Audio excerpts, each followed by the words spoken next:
Assalamualaikum warahmatullahi wabarakatuh.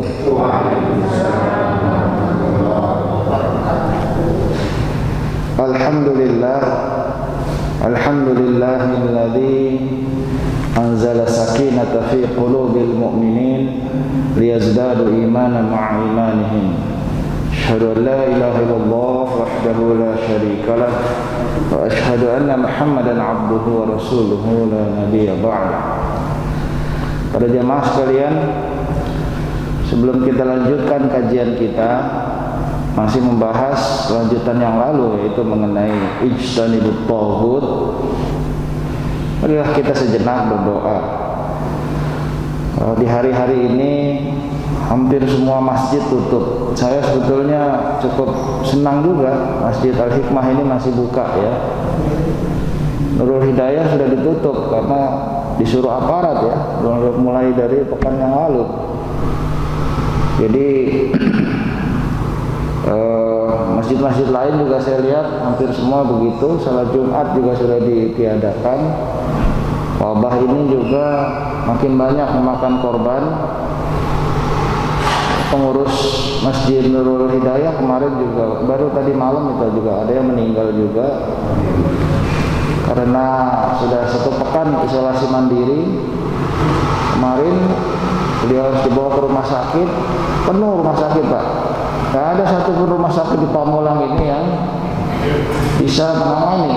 Akhirnya dibawa ke Jakarta, Wisma Atlet juga penuh. Akhirnya ke rumah sakit Tebet, tapi nggak sempat penanganan juga. Kita meyakini bahwa ajal itu sudah ditentukan oleh Allah Subhanahu wa Ta'ala, bahkan sebelum kita lahir. Akan tetapi ya marilah kita tetap senantiasa berdoa dan memohon kepada Allah. Mudah-mudahan musibah ini, bencana ini, pandemi ini bisa segera berakhir dan kita kembali diberi kesehatan dan bisa berjamaah secara normal lagi di masjid yang kita cintai ini. Amin ya rabbal alamin.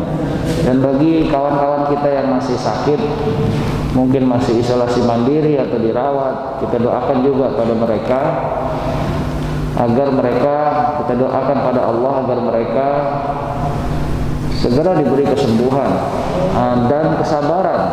Bila belum waktunya sembuh, kita mohonkan agar mereka diberi kesabaran dan semoga penyakit yang mereka derita itu menjadi bagian dari cara Allah menggugurkan dosa-dosa mereka.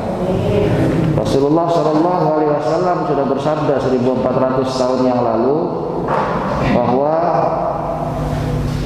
tidaklah satu musibah menimpa seorang yang beriman walau hanya tertusuk duri, melainkan dengan itu Allah akan menggugurkan dosa-dosanya. Jadi Bapak Ibu sekalian, di waktu yang mustajab doa ini, di masjid yang mulia ini, kita senantiasa bermohon kepada Allah Subhanahu wa Ta'ala. Mudah-mudahan kita semua yang masih sehat ini terlindungi selalu ya. Keluarga kita juga terlindungi selalu, dan bangsa ini bisa segera bangkit lagi dari berbagai kesulitan yang sampai hari ini mendera kita. Saya juga pikir Idul Adha juga banyak yang sudah tidak mengadakan ya. Saya dijadwal juga khutbah Idul Adha sebetulnya di Muhammadiyah ini, tapi kayaknya nggak diadakan juga ya, karena memang sampai tanggal 20, sementara kita insya Allah tanggal 20 Idul Adha itu ya. Baik Bapak Ibu sekalian, saya ingin lanjutkan di kesempatan ini. Kita yang lalu telah membahas mengenai ijtanibut taghut. Kita sudah sampai pada menajamkan alat ya. Jadi saya ingin ulangi dulu sedikit. Umat Islam dimanapun mereka berada itu butuh perlindungan. Umat Islam dimanapun mereka berada, termasuk di RW 20 ini, itu butuh perlindungan. Dari siapa perlindungan itu? Dari penguasa sebetulnya. Karena itu kalau penguasanya tidak melindungi orang yang beriman, kalau penguasanya itu kemudian malah memusuhi orang beriman, maka bisa dipastikan nasib orang beriman itu akan menjadi sengsara. dimanapun mereka berada. Ya. Karena itu Rasulullah Shallallahu Alaihi Wasallam mencontohkan bahwa kita menjadi seorang Muslim ini butuh lingkungan, butuh komunitas, butuh suatu wilayah yang kemudian nilai-nilai Islam itu bisa ditegakkan, ibadah bisa dilaksanakan, dan kemudian kita bisa hidup seperti yang Allah Subhanahu wa taala perintahkan. Dan Rasul mencontohkan, beliau bukan hanya seorang guru agama, beliau bukan hanya seorang nabi dan rasul, tapi beliau juga seorang pemimpin satu negara. Beliau adalah seorang panglima perang sekaligus. Kenapa itu beliau lakukan dan mengapa beliau kemudian sudah mendirikan? Karena itulah hakikat Islam yang sebenarnya. Islam tidak bisa berkembang di Mekah setelah 13 tahun Rasulullah berdakwah di sana. Walaupun banyak orang yang masuk Islam, tapi mereka tidak bisa terlindungi. Mereka terus dizolimi terus dan dizolimi terus. Maka kemudian Rasulullah berhijrah ke Madinah. Di sana orang Madinah menerima dakwah Rasulullah dan menerima kepemimpinan Rasulullah. Maka Rasulullah kemudian mendirikan sebuah komunitas baru yang menjadi cikal bakal peradaban modern yang kita kenal sekarang, lengkap dengan konstitusinya. Karena di sana bukan hanya orang beriman, tetapi juga orang kafir, orang-orang Yahudi, sebagian Nasrani juga. Mereka hidup berdampingan dengan aman dan penuh perlindungan. Itulah Islam. Kalau Islam yang menjadi penguasanya, kalau penguasanya itu orang-orang Islam yang memegang Quran ini dengan baik, aman. Bahkan orang-orang yang non muslim pun aman, dijamin semua. Tapi sebaliknya, kalau orang Islam yang menjadi minoritas, maka mendirikan masjid aja susahnya luar biasa, dipersulit. Lihat di Perancis sekarang seperti itu ya. Kalau kita tunjuk Cina yang komunis, mungkin ya terang aja komunis. Oke, coba lihat Perancis yang negara barat, yang katanya modern, yang katanya menjamin perlindungan hak asasi manusia, ternyata sama aja ya. Kita bersyukur kita masih bisa, masjid kita begini megahnya, kita masih bisa beribadah bahkan di tengah pandemi kayak begini ya. Para jamaah sekalian, itulah yang disebut dengan tauhid ya. Manakala mereka yang membenci orang beriman itu kemudian menjadi penguasa, maka akhirnya kekuasaan mereka itu melebar kemana-mana, membanjir kemana-mana, dan akhirnya kesengsaraan demi kesengsaraan akan tercipta. Allah menyebut banyak contoh tauhid seperti ini, seperti Fir'aun misalnya. Izhab ila Fir'auna innahu tagha. Begitu dalam surah An-Nazi'at. Nabi Musa dipanggil oleh Allah untuk pergi menghadap Fir'aun karena Fir'aun itu sudah menjadi tauhid. Faqul, katakanlah pada dia, halaka anta zakka, apakah engkau mau membersihkan diri? Wa ahdiyaka ila rabbika fatakhsha, aku pimpin kau kepada Tuhan dan engkau bisa berlaku seperti orang yang takut pada Tuhannya. Farahul ayat al-kubra, dan ditunjukkan bukti-bukti yang jelas, mukjizat yang nyata. Tetapi respon Fir'aun apa? Fakadzdzaba wa 'asha, dia menolak dan memusuhi ya. 'Asha itu menentang dengan keras. Nah, para jamaah sekalian, Fir'aun ini banyak juga disebut dalam Al-Quran ya, dan dia memang salah satu contoh tauhid yang nyata.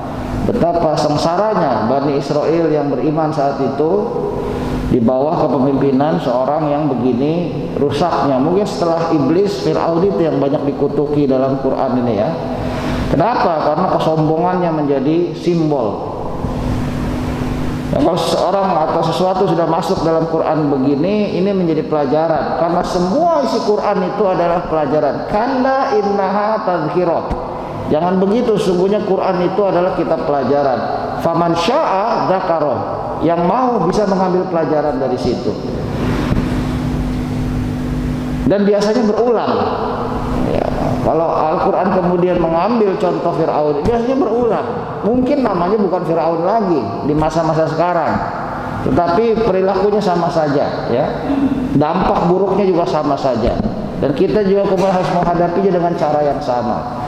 Atas karena itulah Rasulullah Shallallahu Alaihi Wasallam diutus dan kemudian mencontohkan pada kita semua Nabi Rasul itu dalam surah An-Nahl ayat 36, surah 16 ayat 36 diperintahkan walaqad ba'atsna fi kulli ummatin rasulan an i'budullah wajtanibut taghut.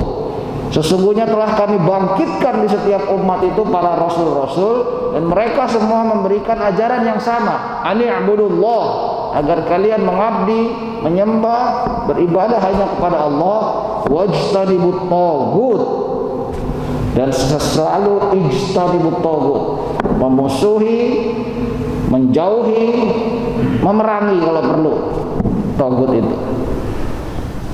Nah, Bapak Ibu sekalian, ya, saya sering menyebut ya, kadang-kadang kata-kata taghut, jihad itu sering ditakuti di pengajian-pengajian karena dianggapnya ini pengajian teroris. Bukan, ini istilah Quran. Quran itu petunjuk buat kita. Kalau kita nggak paham apa maksud Quran, yang jelas menyebut kata-kata taghut itu banyak sekali ayat yang menyebutnya. Bahkan menjadi syarat bagi kita kalau ente mau disebut beriman, dalam surah Al-Baqarah ayat 256, satu ayat setelah ayat kursi itu Allah jelas menyebut ya, la ikraha fid din, tidak ada paksaan dalam beragama. Qad tabayyana ar-rusydu minal ghayy, sudah jelas mana jalan yang lurus di atas petunjuk dan mana jalan yang menyimpang. Faman yakfur bit-taghut wa yu'min billah. Siapa orang yang kufur pada taghut lalu beriman kepada Allah. Bahkan ini disebut kufur pada taghut di depan, bukan di belakang. Faman yakfur bit-taghut wa yu'min billah. Siapa yang kufur pada taghut dan beriman pada Allah, faqad istamsaka bil urwatil wuthqa la fisama laha. Maka dia seolah berpegang pada tali simpul yang sangat kuat dan tidak akan terlepas darinya. Para jamaah sekalian, makanya kemudian kita membahas masalah ini ya, sudah beberapa kali kajian ini, masih temanya ini ya, bagaimana pengertian taghut itu apa dan seterusnya. Jadi yang jelas taghut itu bukan sekedar ilah selain Allah, bukan sekedar berhala, bukan sekedar setan, bukan sekedar hal-hal yang disembah selain Allah, tetapi dia telah melembaga menjadi sebuah sistem dan dia kemudian memiliki kekuasaan, apakah formil ataupun non formil ya. Jangan disangka kekuasaan itu hanya yang formil saja. Siapa rajanya? Si anu misalnya. Siapa presidennya? Si itu misalnya. Bukan sekedar yang itu. Boleh jadi ada seorang raja tapi dia hanya boneka. Penguasa yang sesungguhnya itulah taghut yang sebenarnya. Sementara sang raja hanya dijadikan simbol aja. Ada nggak kayak begitu? Banyak.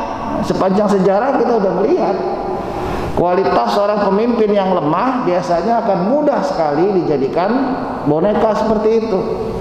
Dipaksa aja kemudian untuk melakukan dan mengumumkan, dia hanya jadi simbol aja. Jepang dulu pernah punya kaisar demi kaisar, tapi dalam masa di mana kaisar itu kemudian tidak berdaya, para shogun, para pemimpin wilayah itulah yang kemudian menjadi penguasa yang sesungguhnya. Kaisar cuma simbol aja, ya. Sampai akhirnya terjadi restorasi dan kemudian kaisar memiliki kekuasaan sekali lagi. Jadi sekarang, ya hanya simbol aja, ya. Maka saya sebut tadi, taghut itu bisa menjadi pemimpin formal, bisa juga yang non formal, yang penguasa yang sesungguhnya, ya. Di zaman Nabi Nuh, taghut itu adalah kaumnya Nabi Nuh. Tidak ada satu pemimpin tunggal di situ, tidak disebut dalam Al-Quran. Karena semua itu kemudian bersatu bersama-sama memerangi, memusuhi Nabi Nuh, menghambat Nabi Nuh. Padahal Nabi Nuh itu berdakwah selama 950 tahun lamanya. 950 tahun. Kita ini kan rata-rata 60 saja ya, 60-70 udah ada top lah itu ya. 80 bonusnya banyak. Zaman Covid begini banyak yang muda-muda, umur-umur masih 40-50 juga kemudian sudah sampai pada ajalnya. Zaman Nabi Nuh 950 tahun ya, coba bayangkan. Dan Nabi Nuh berdakwah sepanjang itu. Tetapi dakwah Nabi Nuh ini Akhirnya ya kalau dihitung-hitung secara hasil ya nyaris gagal. Ya, saya nggak berani bilang gagal karena seorang nabi berhasil ya. Nabi Nuh pun termasuk yang berhasil. Karena beratnya luar biasa. Baca surah Nuh, surah 71 itu. Di situ diungkapkan, direkam dalam Quran surah Nuh itu betapa Nabi Nuh itu sampai mengadu kepada Allah, betapa sulitnya menghadapi togut yang berupa kaumnya itu dengan segala tradisinya, dengan segala kepemimpinannya, dengan segala upaya menggagalkannya. Qala rabbi inni da'autu qaumi lailan wa naharan. Nabi Nuh berkata begitu, direkam dalam Al-Quran. Berkata Nuh itu, Rabbi inni da'autu qaumi lailan wa naharan. Aku berdakwah pada kaumku malam dan siang. Falam yazidhum du'ai illa firaran. Tapi dakwahku itu tidak menambah kecuali mereka tambah kabur, tambah lari, tambah nggak mau. Di ayat berikutnya lagi, sekitar 6 ayat terakhir itu Nabi Nuh juga, qala Nuhur Rabbi innahum asawni. Berkata Nuh, ya Tuhan, kaumku itu semua menentangku. Wattaba'u ma lam yazidhu maluhu wa waladuhu illa khasara. Dan mereka malah mengikuti pihak-pihak yang justru tidak menambah bagi anak dan hartanya kecuali kerugian saja. Wa makaru makran kubbara, mereka membuat makar dengan makar yang sangat besar. Wa qalu la tadarunna alihatakum wa la tadarunna wadda wa la yaghutha wa ya'uqa wa nasra. Dan mereka berkata, jangan tinggalkan Tuhan-Tuhan kalian, jangan tinggalkan. Ada 5 disebut. Wala tadarunna waddan wala suwa'an wala yaghuthan wa nasra. Itu simbol-simbol berhala yang mereka sebut itu, nama-nama berhala. Wa qad adallu katsiran. Mereka sudah menyesatkan banyak orang. Kalau kita baca surah Nuh ini, doanya agak ngeri juga. Kenapa Nabi Nuh sekian lama berdakwah dan senantiasa digagalkan oleh sistem tauhid ini?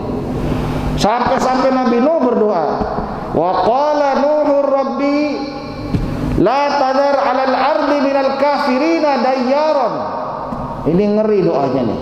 Berkata Nuh, ya Tuhan, jangan sisakan orang kafir di muka bumi itu satu pun. Nabi Nuh minta supaya mereka diazab. Innaka intadarhum yudillu ibadak wala yalidu illa fajiran kafaran. Kalau engkau tinggalkan mereka itu, engkau biarkan mereka di bumi ini, ya Allah, mereka akan menyesatkan orang yang sudah beriman. Dan mereka tidak melahirkan kecuali generasi yang rusak dan kafir. Coba lihat itu ya, itu doa Nabi Nuh direkam dalam surah 71.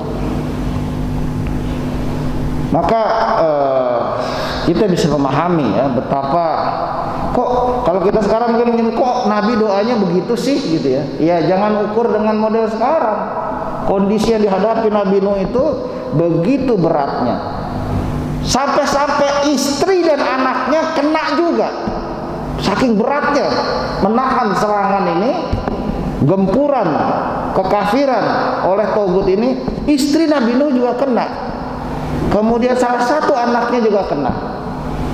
Maka ini penting bagi kita ya, untuk minimal menjaga keluarga kita sendiri. Bukan hanya dari COVID, tapi juga dari serangan kekafiran yang makin kesini makin merajalela. Kita khawatir COVID ya paling tinggi, mohon maaf ya, paling sakit, paling tinggi meninggal. Tapi kalau kena gempuran kafir ini, udah meninggal pun kita masih kena bahaya. Ketika dibangkitkan di akhirat nanti, kalau kita terkena penyakit kekafiran itu, naudzubillah, tsumma naudzubillah. Seorang bapak tidak bisa menolong istrinya, seorang istri tidak bisa menolong suaminya, orang tua tidak bisa menolong anaknya, anak tidak bisa menolong orang tuanya. Maka memang ini penting sekali tauhid ini untuk kita pahami. Bagaimana caranya? Kemarin kita sudah membahas ya bahwa Allah menyebutkan ya, Rasulullah mencontohkan setidaknya ada 3 alat yang harus dipakai. Yang pertama adalah konsep yang jelas. Kalau nggak ada konsepnya, ya kita ini berantakan semua. Masjid ini harus ada konsepnya bagaimana? Mau kemana arahnya masjid ini misalnya? Seorang muslim harus hidup dengan konsep yang jelas. Kalau kita hidupnya nggak jelas konsepnya, maka kita hidup hanya sekedar hidup. Nggak beda dengan binatang, hanya cari makan, berkeluarga, punya keturunan, dan itu mati. Binatang pun begitu, ya. Kita harus punya konsep yang jelas. Apa konsep seorang muslim itu? Yang jelas yang pertama adalah akidah yang kuat, terdiri dari rukun iman yang 6 itu dan 2 kalimat syahadat. Ini harus dipahami, bukan hanya dihafal, bukan hanya dibaca, tapi dipahami dan dijadikan konsep hidup. Ya. Seorang yang akidahnya kuat, dia akan dengan jelas memahami hubungannya dengan Tuhannya, hubungannya dengan orang lain, dan hubungannya dengan alam ini. Untuk apa dia hidup? Dia ngerti itu. Ya, bukan sekedar nunggu napasnya habis saja, bukan. Ya. Kedua, setelah bersyahadat, Rasulullah memerintahkan untuk bersungguh-sungguh. Tadi saya baca surah Al-Ma'arij. Al-Ma'arij itu surah ke-70 ya, sebelum Nuh ya. 70 itu Al-Ma'arij, 71-nya baru Nuh. Di surah Al-Ma'arij tadi ada satu ayat yang menjelaskan tentang orang beriman. Walladzina hum bisyahadatihim qaimun. Orang yang terhadap syahadatnya dia tegakkan dengan sungguh-sungguh. Walladzina hum ala salatihim yuhafizun. Dan dia akan menjadi orang yang menjaga sholatnya. Jadi jelas tuh ya, syahadat itu harus ditegakkan, bukan sekedar dizikirkan, tapi ditegakkan. Ya. Karena itu, ketika Rasulullah ditanya, ya Rasulullah, jelaskan pada saya tentang Islam itu dari awal sampai akhir, tapi jangan gunakan lebih dari 1 kata. Nah, repot kan? Kita ngaji begini aja udah berkali-kali masih belum kelar-kelar ya. Ini Islam dari ujung-ujung yang 1 kata. Tapi Rasul yang fatonah, yang cerdas itu kemudian menyanggupi. Baik, saya akan jawab dengan 1 kata. Tapi ucapkan dulu 2 kalimat syahadat. Asyhadu an la ilaha illallah wa asyhadu anna Muhammadar Rasulullah. Istaqim. Itu jawabannya. 1 kata, istaqim. Apa artinya? Istiqomah lah. Dengan apa? Yang tadi itu udah ucapin. Jadi Islam ini dari ujung ke ujung adalah satu keistiqomah. Apa sih istiqomah itu? Konsistensi dan konsekuensi. Apa ini artinya ya? Ya konsekuen dong. Kalau sudah bersyahadat la ilaha illallah Muhammadur Rasulullah, itu bukan sekedar ucapan, itu ada konsekuensinya. Maka konsekuenlah dengan itu. Ya sama kayak kita menikah. Masih ingat nggak nih? Masih ingat nggak Pak ya? Kita menikah, masih ya? Ijab kabul, saya terima nikahnya, begitu Pak ya? Itu bukan cuma ucapan, ada konsekuensi yang kemudian mengikuti dari ucapan tersebut. Dan itu konsekuensinya dunia akhirat. Atas istri yang kita nikahi itu tanggung jawabnya berpindah dari orang tuanya kepada kita sekarang sebagai suami ya. Istri pun begitu, tadinya taat pada orang tuanya sekarang menjadi taat pada suaminya. Dan kemudian suami harus menafkahi istrinya, tanggung jawab. Kemudian apalagi kalau sudah punya anak, harus membimbing mereka supaya selamat. Qu anfusakum wa ahlikum naron. Itu konsekuensinya ya. Jadi bukan cuma saya terima nikahnya, itu ucapan doang. Lalu kemudian dia tidak melaksanakan konsekuensi. Apa itu artinya? Begitu pula ucapan yang lebih berat dari akad nikah itu. Apa itu? Asyhadu an la ilaha illallah wa asyhadu anna Muhammadan Rasulullah.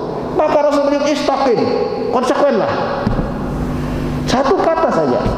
Konsekuensi ini yang kita lakukan dengan sepenuh tenaga, harta, waktu dan lain-lain itulah yang disebut dengan jihad. Wajahidu fillah haqqa jihadi. Berjihadlah kalian di jalan Allah dengan jihad yang sesungguh-sungguhnya. Jangan main-main. Ibaratnya kalau lagi ngaji, ngajilah yang sungguh-sungguh, jangan main-main. Kalau lagi dengar khutbah Jumat, dengerinlah sungguh-sungguh, jangan sambil tidur. Kalau mau tidur di rumah, bukan di masjid. Wajahidu fillahi haqqa jihadi, bersungguh-sungguh. Maka jihad ini menjadi tuntutan. Inilah konsep yang kedua. Setelah akidah, syahadat, rukun iman dan syahadat, maka konsep yang kedua adalah jihad. Bersungguh-sungguh. Kita sungguh-sungguh sholat subuh, sungguh-sungguh mendidik keluarga kita untuk sholat, menegakkan sholat, bukan hanya melaksanakannya, tapi menegakkannya juga. Semua konsep Islam kita pahami dengan sungguh-sungguh. Ya, kita pahami dengan sungguh-sungguh. Tanpa kesungguhan, tanpa jihad, nggak ada yang bisa berhasil kita lakukan. Apa yang bisa kita melawan COVID nggak sungguh-sungguh? Apa yang bisa dihasilkan? Omong kosong semua akhirnya. Korban makin banyak akhirnya. Dianggap main-main, maka terus wabah ini akan menggila lagi. Bukan nakut-nakutin, bukan. Kenyataannya begitu. Rumah sakit udah penuh semua, ya. Kalau nggak penting-penting di rumah aja lah. Sekarang begitu kan? Kenapa? Kita bersungguh-sungguh, konsekuen, ya. Kalaupun harus ke masjid, ya dijagalah. Ini saya pakai aja ya, walaupun agak ngos-ngosan juga. Ini saya pakai aja ya, nggak apa ya. Biasanya saya buka ini, nggak apa-apa, saya pakai aja, ya. Para jamaah sekalian, begitulah kemudian tuntutannya. Kita berkeluarga sungguh-sungguh. Ibu-ibu didik anak sungguh-sungguh, nggak bisa main-main. Apalagi semua sekolah dari rumah, ya Bu. Yang pusing ibunya, ya, anak yang sekolah yang pusing orang tuanya. Aduh, ya didiamin tidur, dijagain bingung juga. Nah, ya beginilah kondisinya. Menuntut kita untuk sungguh-sungguh, ya, dalam semua hal, apalagi dalam berislam, yang akibatnya kita bawa sampai ke akhirat. Jihad menjadi konsep kedua, ya. Yang ketiga, tadi sudah saya singgung. Apa sih Islam ini sebetulnya? Apakah cuma soal sholat dan ibadah-ibadah itu aja? Bukan. Islam adalah sebuah minhajul hayah, way of life, cara hidup yang memberikan, ini konsep yang ketiga, perlindungan dan keadilan. Ini yang didambakan semua orang. Maka Islam datang memberi jawabannya, perlindungan dan keadilan. Kalau kemudian masyarakat tidak diatur dengan cara-cara yang sesuai dengan aturan Allah dan Rasulnya, maka perlindungan dan keadilan akan hilang dari masyarakat itu. Lawan dari keadilan adalah kezoliman. Adil itu menempatkan sesuatu pada tempatnya. Zolim itu ya sebaliknya. Semua ada tempatnya. Kalau kita tidak menempati posisi seorang suami, seorang istri, anak-anak di rumah, semua ada tempatnya. Kalau tidak ditaruh di tempat yang benar, maka yang terjadi adalah kezoliman, ya. Peci ini mungkin murah saja harganya, ya, tapi tetap saja tempatnya di kepala. Mungkin lebih mahal sepatu daripada peci, ya nggak Pak? Tetap saja sepatu walaupun mahal berkali-kali lipat, tempatnya di kaki. Jangan gara-gara sepatu lebih mahal ditaruh di kepala, pecinya ditaruh di kaki. Itu zolim namanya. Betul nggak? Suami istri begitu. Ada kemudian tanggung jawab dan posisinya yang sudah kemudian diatur oleh Allah dan Rasul. Ngaku muslim, nikah secara Islam, ya hidup rumah tangga dengan cara Islam juga. Jangan pakai cara orang kafir. Kalau ada masalah, selesai dengan cara Islam. Jangan pakai cara sinetron. Gara-gara kebanyakan nonton sinetron, akhirnya sinetron yang dipakai. Nggak begitu, ya. Bapak Ibu sekalian, maka keadilan dan perlindungan ini bukan hanya dalam tahap keluarga, tapi pada masyarakat yang lebih luas. Kita ini berkumpul, satu RT, satu RW, terus begitu. Kenapa? Karena memang kita saling melindungi satu sama lain. Ya kalau bukan kita mau nunggu siapa? Mau nunggu pemerintah? Belum tentu kemudian segera ada. Tetapi kita saling melindungi satu sama lain. Kalau ada musibah, ada nauzubillah, summa nauzubillah, misalnya ada kebakaran, siapa yang kita dulu? Ya tetangga yang duluan nolong. Betul nggak? Maka bayangkan kalau kita tinggal di satu wilayah yang semua orang saling menjaga. kita merasa aman. Anak-anak kita juga kalaupun main agak jauh sedikit, semua ikut menjaga. Tapi bayangkan kalau kita tinggal di wilayah yang kita tidak aman. Bahkan anak kita dari rumah mau pergi ke sekolah aja kita merasa khawatir. Kenapa? Karena di jalan banyak bandar narkoba yang berkeliaran. Di sekolah pun mungkin ada juga. Kita malah jadi khawatir. Anak kita dibully di sekolah, disergap oleh gerombolan narkoba di jalan, diiming-iming, ditawarin. Tapi kalau kemudian ini penuh dengan perlindungan, kalau Islam dijadikan cara untuk mengatur masyarakat ini, hilang itu semua. Gak boleh dibiarkan ada sumber-sumber kezoliman di jalan begitu. Jangan sampai dibiarkan ada pelacuran di wilayah RW 20 ini misalnya. Jangan sampai ada perjudian di sekitar sini. Gak usah pakai hak asasi manusia kalau begitu. Kenapa? Karena apa yang Allah larang itu udah pasti menimbulkan keburukan yang luar biasa besar. Biarin aja lah, mereka mau main judi, yang penting saya sering ke masjid, sholat. Ya ente aman. Setelah itu siapa yang pernah jadi korban? Apa kita harus nunggu keluarga kita jadi korban dulu baru kemudian kita tahu bahayanya? Apa harus nunggu kayak COVID begini baru kita waspada? Enggak kan? Harusnya kemudian kita paham, inilah Quran, ajaran yang kemudian konsepnya itu selalu memberikan keadilan dan perlindungan. Ketidakadilan juga terjadi kalau kemudian hanya sebagian saja yang diberi kesempatan, sebagian lain kemudian tidak diberi kesempatan, ya. Kemudian yang terakhir, konsep yang harus kita pahami itu adalah inilah yang membedakan umat Islam dari orang kafir. Apa itu? Mardotillah. Ini yang keempat. Yang pertama soal akidah, kedua jihad, ketiga keadilan dan perlindungan, dan yang keempat adalah mardotillah. Apa mardotillah ini? Apa yang kita lakukan bukan karena orang lain. Kalau saya berbuat baik pada Pak Samsudin, saya nggak berharap terima kasih ataupun balasan dari beliau. Innama nut'imukum liwajhillah la nuridu minkum jazaan wala syukuran. Begitu dalam surah Al-Insan, surah 76. Kalau kita berbuat baik, di sini dicontohkan memberi makan, wa yut'imuna at'ama 'ala hubbihi. Mereka memberi makan orang lain dengan makanan yang mereka juga suka, bukan makanan sisa. Kalau nyumbang baju juga baju yang mereka suka, bukan baju sisa yang mereka juga enggak suka. Wa yut'imuna at'ama 'ala hubbihi miskinan wa yatiman wa sa'iran. Lalu mereka menyatakan innama nut'imukum liwajhillah. Kami ini membantu Anda, memberi Anda makan liwajhillah, berharap pada Allah saja. La nuridu minkum jazaan wala syukuran. Kami tidak berharap balasan ataupun rasa terima kasih dari Anda. Ini konsep mardotillah yang enggak dikenal oleh orang kafir.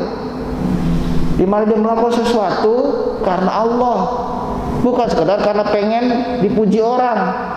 Kalau kita kemudian berbuat satu kebaikan karena ingin dipuji orang, biasanya kemudian nggak konsisten, ya. Susah sekali kemudian melaksanakan perintah-perintah Allah ini. Bagi seorang suami saja susah sekali kemudian betul-betul melaksanakan tugasnya kalau dia senantiasa pinginnya dijadikan raja kecil di rumahnya. Ya repot kalau begitu. Nanti giliran ada mertua dia baik banget, giliran mertuanya pulang, wah kemudian jadi nggak benar lagi. Innama nut'imukum liwajhillah. Inilah konsep liibtigha'a mardatillah. Sebetul-betul kita ingin mencari ridho Allah. Bayangkan kalau orang dengan harapan kepada Allah seperti ini jadi seorang pemimpin, wah luar biasa, ya. Bayangkan coba, ya. Bukan pencitraan, bukan sekedar pengen dipuji-puji, pengen diliput. Lalu banyak buzzer yang kemudian nggak butuh itu, ya. Innama nut'imukum liwajhillah. Betul-betul karena Allah, dia lebih takut pada Allah ketimbang pada citra-citra media misalnya. Lebih takut pada Allah. Seorang suami yang baik pada istrinya, ada atau tidak ada mertuanya, tetap saja baik. Enak abu punya suami kayak begitu kan? Coba.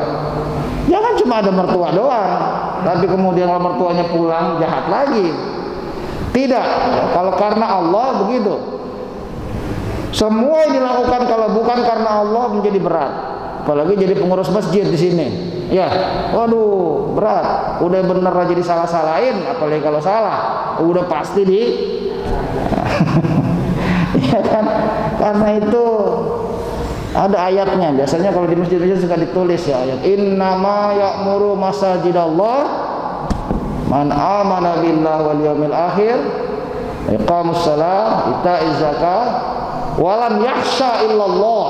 Nah, itu ya. Sesungguhnya yang bisa memakmurkan masjid itu hanyalah orang-orang yang beriman pada Allah dan hari akhir. Apa artinya? Orientasinya itu buat hari akhir, bukan buat sekarang aja. Kemudian mendirikan sholat, menunaikan zakat, walam yakhsha illallah. Dia tidak takut pada orang kecuali hanya takut kepada Allah. Itu syarat orang bisa memakmurkan masjid. Makanya sering disebut DKM, Dewan Kemakmuran Masjid. Karena memang ayatnya begitu bunyinya, innama ya'muru masajidallah. Ya. Para jamaah sekalian, itu konsep. Jadi Islam itu begitu, ya. Baik secara individual, apalagi kemudian dalam membentuk satu komunitas ini, maka 4 prinsip ini yang menjadi keadilan dan perlindungan itu bukan cuma buat umat Islam, tapi buat siapapun yang ada, buat semua orang. Islam itu bukan agama yang hanya eksklusif buat dirinya sendiri, tidak. Asik aja beribadah, gak peduli orang lain. Tidak, Rasulullah tidak pernah mencontohkan yang model begitu. Kemudian alat yang kedua, tadi alat yang pertama konsep. Jadi sebagai seorang muslim kita harus paham 4 konsep itu. Kalau belum ya dikaji di sini, ya. Apa sih konsep jihad itu? Apa sih konsep mardotillah itu? Bagaimana sih caranya supaya kita betul-betul bisa berharap pada ridho Allah saja, bukan sekedar pada puji-puji orang, bukan sekedar pada pencitraan dan lain-lain, ya. Bagaimana sih sebetulnya konsep akidah kita? Saya kira udah kita bahas juga di sini, ya. Itu juga menjadi penting. Setiap seorang muslim harus paham itu semua, karena itu cara menajamkan konsep. Yang kedua, kita nggak sekedar konsep, kita butuh individu yang tangguh, individu yang tersibghoh. Butuh orang-orang seperti yang hadir di masjid ini, bukan hanya bapak-bapaknya, tapi juga anak mudanya, kayak ente misalnya, ya, atau Pak San, masih hitung muda juga kan Pak? Masih, ya Pak ya. Butuh ibu-ibu juga, butuh semua, kita butuh, tapi yang tangguh, bukan yang cengeng, bukan yang main-main. Dan tersibghoh. Apa tersibghoh itu? Tercelup, sibghatullah wa man ahsana minallahi sibghoh.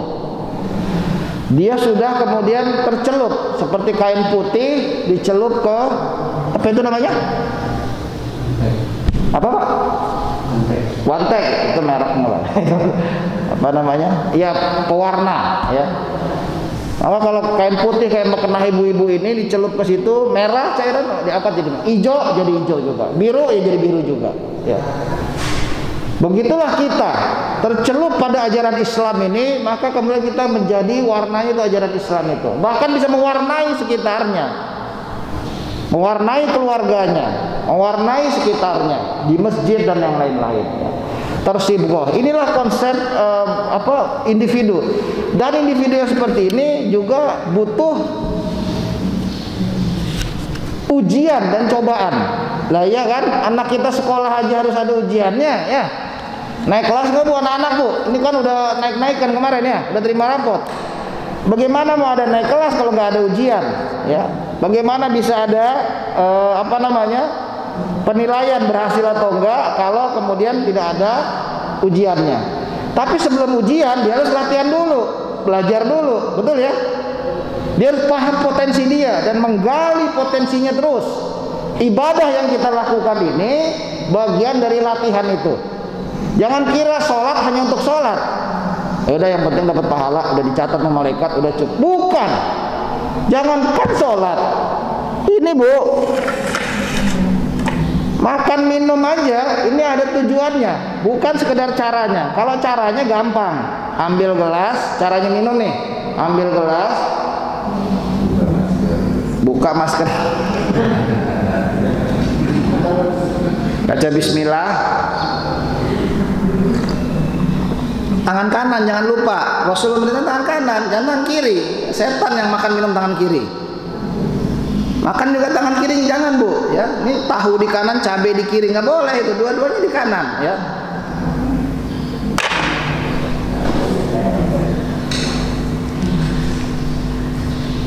Itu caranya. Gampang kalau soal caranya, cara minum. Tapi apa tujuannya minum? Apa tujuannya makan? Apa, Bu? Tujuannya makan minum apa, Bu? Supaya, saya nggak nanya ke Pak Samsudin. Pak Samsudin jawabannya supaya kenyang, Ustaz. Nah, begitu aja kan? Supaya kenyang. Ya memang sih kalau bisa makan kenyang, tapi bukan itu tujuannya. Ya, bahkan kalau bisa berhentilah sebelum kekenyangan, gitu. Ya, Rasul itu makannya sedikit. Ya, berhentilah sebelum kekenyangan. Nah, apa tujuannya makan minum? Supaya apa, Pak? Sehat. Itu tujuannya. Tapi bayangkan, para dokter menyatakan 70-80% penyakit yang diderita manusia sekarang itu gara-gara makanannya, gara-gara minumannya, gara-gara apa yang dia konsumsi. Coba bayangin, makanan minuman yang seharusnya membuat dia sehat malah kemudian membawa penyakit. Kenapa begitu? Kenapa, Pak Samsudin? Kenapa kira-kira banyak penyakit gara-gara makanan? Karena apa, Pak? Salah. Bukan salah cara makannya, bukan. Cara makannya memang benar, tapi dia nggak memperhatikan apa yang dia makan. Dalam surah Abasa, surah 80 itu Allah kemudian memberikan perhatian khusus.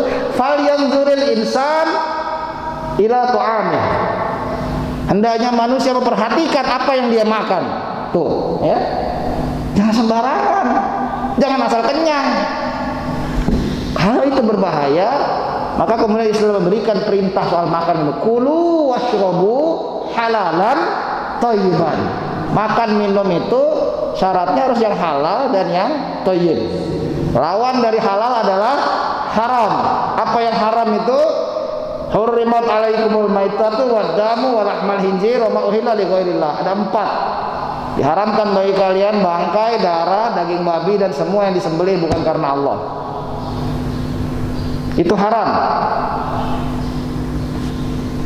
Minuman, khamru, ya, khamar itu haram. Apalagi lawan dari thayyibat. Nah, ini orang banyak nggak tahu. Kalau halal lawannya haram. Kalau thayyibah lawannya apa, Pak? Lawannya apa? Thayyibah. Kan kita disuruh makan minum yang halal dan thayyibah. Halal lawannya haram, jangan yang haram. Thayyibah lawannya apa? Ada yang tahu? Thayyibah itu lawannya khabithah. Jamaknya al-khaba'ith, ya. Lihat surah Al-A'raf surah ke-7 ayat 157. Saya ulang lagi, surah ke-7 ayat 157. Ayatnya panjang, di tengahnya itu ada bunyinya begini. Wa yuhillu lakumut thayyibat wa yuharrimu alaihimul khaba'ith. Allah menghalalkan bagi mereka yang thayyibat dan Allah mengharamkan bagi mereka yang khaba'ith.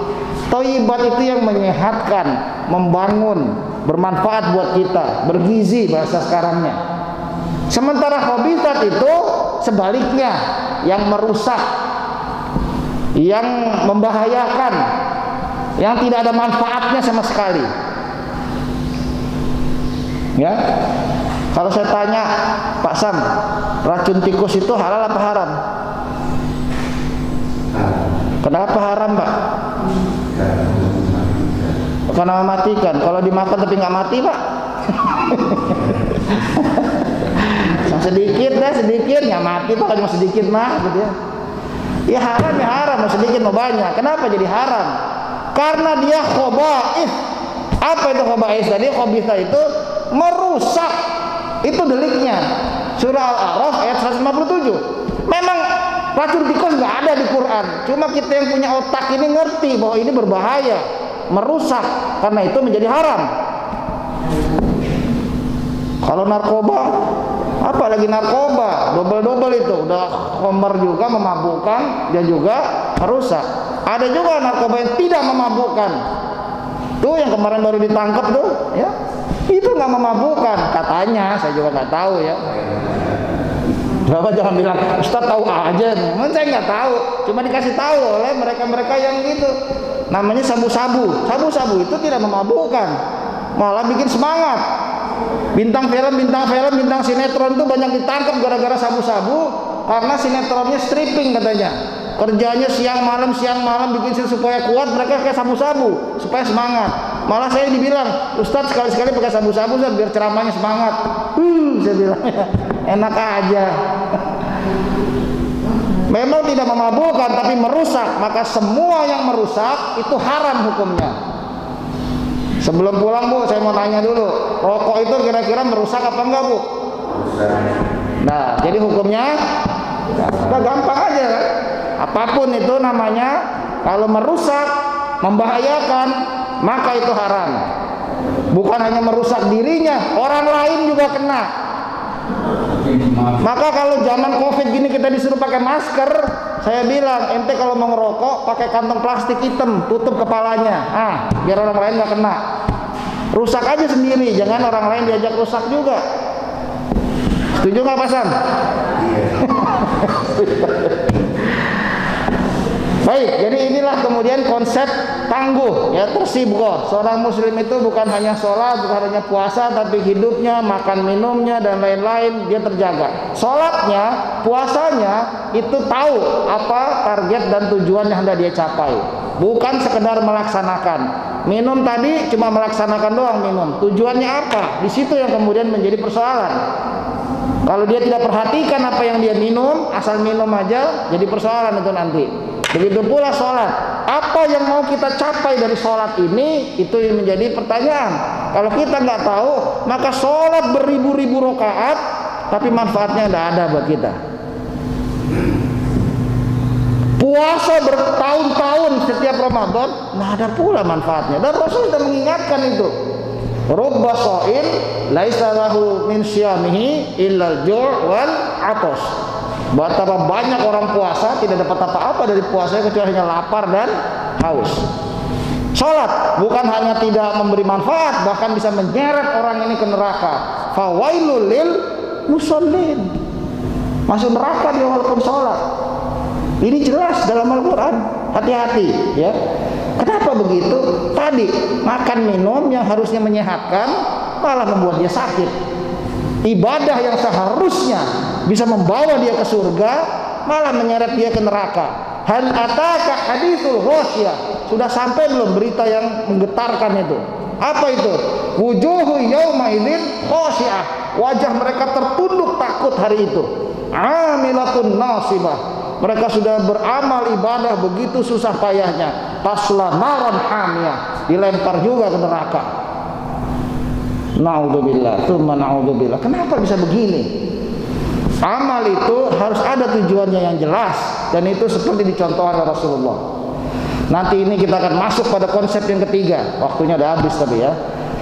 Konsep yang ketiga itu sistemnya. Kenapa sih kita disuruh sholat berjamaah?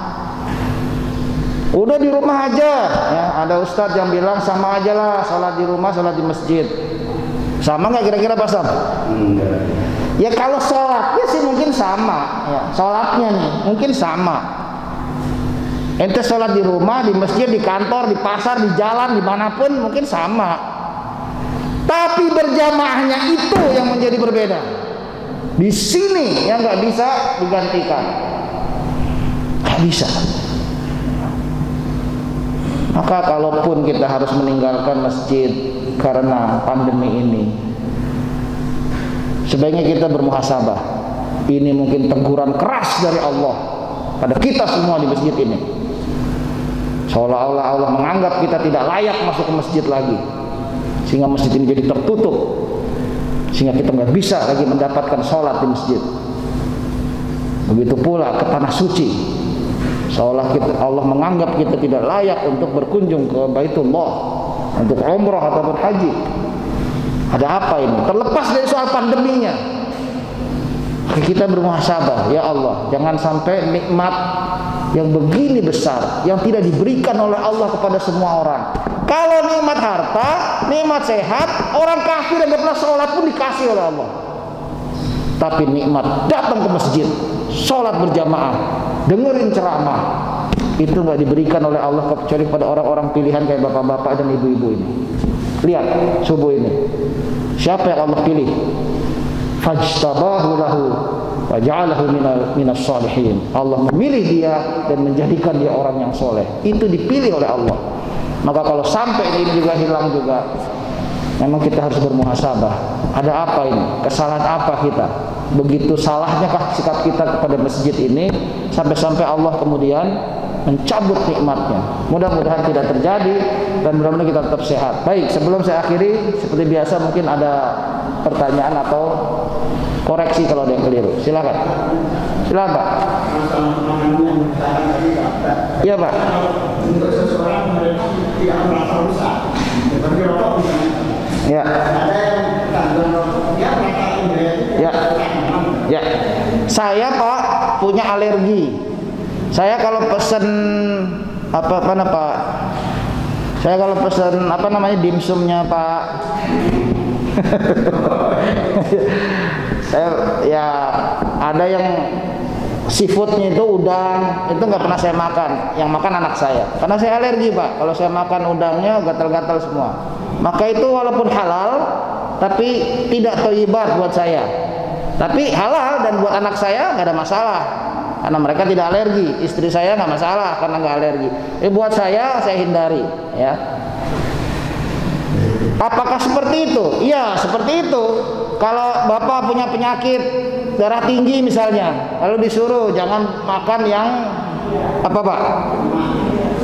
Banyak lemaknya misalnya. Dari Idul Kurban misalnya, sini nyembeli nggak ya? Hati-hati jeroannya, apanya misalnya. Yaitu hindari Pak, karena itu tidak thayyibat walaupun halal, ya, tapi hindari. Bagaimana kalau rokok kata bapak tadi? Nah ini ya, saya belum pernah nemu satupun gizi di dalam rokok.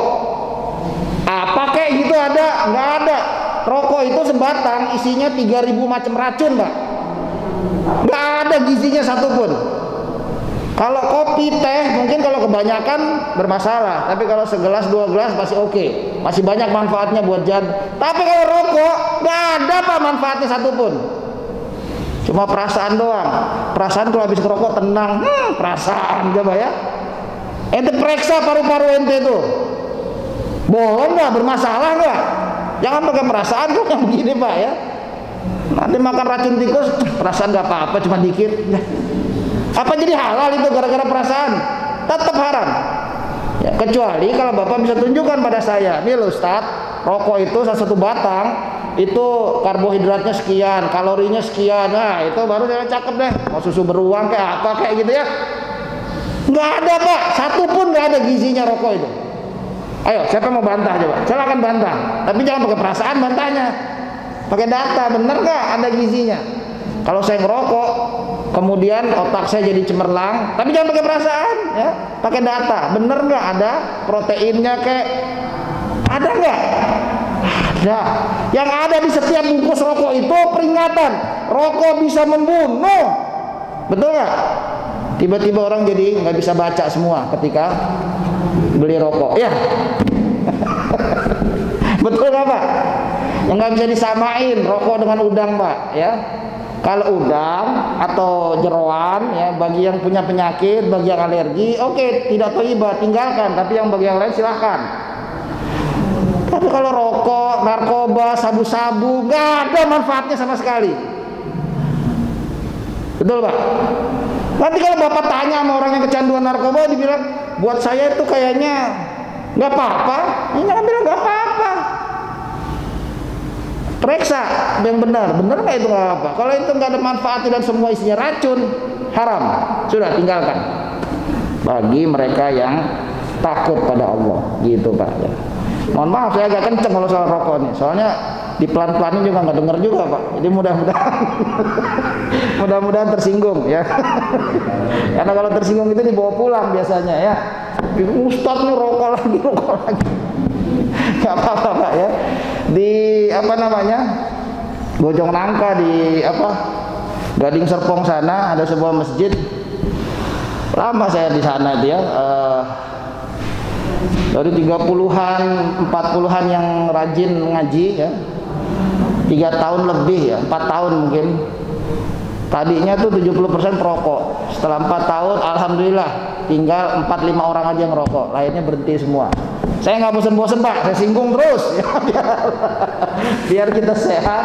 Soalnya saya khawatir Pak, jangan-jangan doa-doa kita masih belum diijabah oleh Allah gara-gara ini. Pelanggaran-pelanggaran yang kita anggap biasa, hal-hal yang kita anggap nggak ada masalah, padahal itu besar nilainya di sisi Allah, sehingga Allah marah sebetulnya pada kita.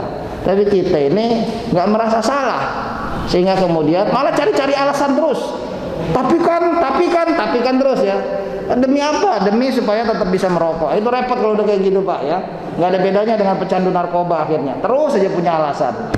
Baik, cukup ya. Udah jam 6:10. Saya akhiri aja dulu. Sekali lagi, kalau tersinggung dan itu menghasilkan kebaikan, mudah-mudahan tersinggung ya.